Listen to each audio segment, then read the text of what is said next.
তামিম ইকবালের অসুস্থতায় কাঁদছে পুরো বাংলাদেশ। সুস্থতার প্রার্থনায় ক্রিকেট বিশ্ব।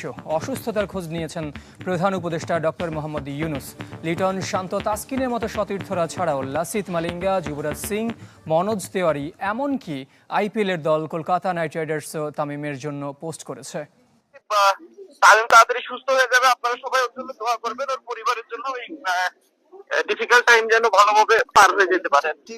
2018 এশিয়া কাপ ভাঙা আঙুল নিয়ে এক হাতে ব্যাট করে বাংলাদেশকে ফাইনালে তুলেছিলেন তামিম ইকবাল। তিনি যে সহজাত যোদ্ধা আবারও তা প্রমাণ করলেন।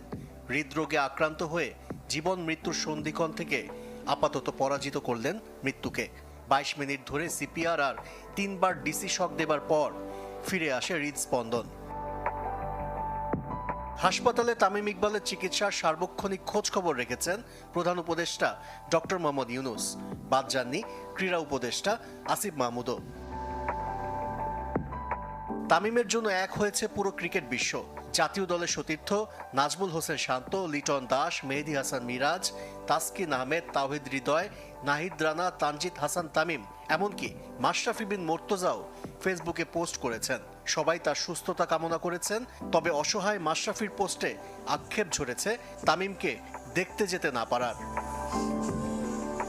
শিলংয়ে ভারতের বিপক্ষে এশিয়ান কাপ বাছাইয়ের গুরুত্বপূর্ণ ম্যাচের আগে তামিমের অসুস্থ হবার খবর শুনেছেন জামাল ভুঁইয়া। তিনিও সরব ফেসবুকে। বিপিএল ফ্র্যাঞ্চাইজি ঢাকা ক্যাপিটালসের মালিক ও ঢালিউড সুপারস্টার শাকিব খানও তামিমকে নিয়ে চিন্তিত। আর তামিমের মাঠে ফেরার অপেক্ষার কথা জানিয়েছেন আরেক অভিনেতা আরিফিন শুভ। শুধু বাংলাদেশি না, বিদেশি ক্রিকেটাররাও তামিমের জন্য দু হাত তুলেছেন।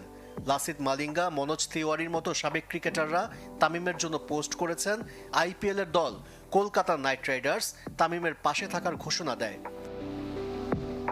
চেনা অচেনা ক্রিকেট, ফুটবল খেলার বাইরে লাখো কোটি সমর্থক তামিমের জন্য দোয়া করছেন, সামাজিক যোগাযোগ মাধ্যমে পোস্ট করছেন, আপডেট জানার চেষ্টা করছেন। সবার প্রার্থনা এক সুতোয় মিলেছে, সুস্থ হয়ে আবারও পুরনো রূপে ফিরে আসুক বাংলার খান সাহেব। 2018 এশিয়া কাপ ভাঙা আঙুল নিয়ে এক হাতে ব্যাট করে বাংলাদেশকে ফাইনালে তুলেছিলেন তামিম ইকবাল। তিনি যে সহজাত যোদ্ধা আবারও তা প্রমাণ করলেন। হৃদরোগে আক্রান্ত হয়ে জীবন মৃত্যুর সন্ধিক্ষণ থেকে আপাতত পরাজিত করলেন মৃত্যুকে। 22 মিনিট ধরে সিপিআর আর 3বার ডিসি শক দেবার পর ফিরে আসে হৃদস্পন্দন। হাসপাতালে তামিম ইকবালের চিকিৎসার সার্বক্ষণিক খোঁজ খবর রেখেছেন প্রধান উপদেষ্টা ডক্টর মোহাম্মদ ইউনুস। বাদ যাননি ক্রীড়া উপদেষ্টা